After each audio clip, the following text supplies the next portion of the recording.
Good morning from the busy needle.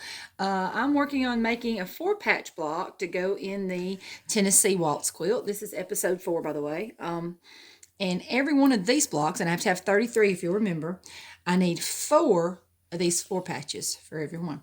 So this is a little sewing tip for my beginners. What I've got going on here, I've got several of these cut to put through. And I'm doing what many of your books or your patterns you may get will call assembly line sewing. I call it chain piecing. You just don't pull your thread, don't stop, just keep going. And this helps you a couple of ways. It saves a lot of time. You'll end up with a big long chain. By the way, this pattern has to have over 130 of these, but I'm not doing them all at once.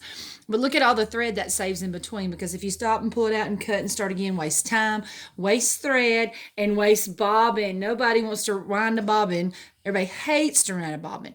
The bobbin is like the Newman of the old Seinfeld show, if you remember that. Everything was Newman, bobbin. When you write a bobbin, you got to stop everything, unwind everything, unthread it, make a bobbin, then rethread everything. It's very frustrating when you want to sew. Now, when you get to a stopping point, also, you can have this little thing. I call it a tidbit. You'll see them around. They're all over the place. Here's where I used one to start. This also saves threads. Instead of pulling out again and wasting all that thread, you can just run this through. Sometimes they're called spiders for obvious reasons. Officially, I think they're called leaders and enders. Some people call them a thread saver. And all you have to do is run that through and then clip, and it saves you that thread. Also, especially with vintage machines, but any machine, when you sew, it interlocks the bottom and top thread together.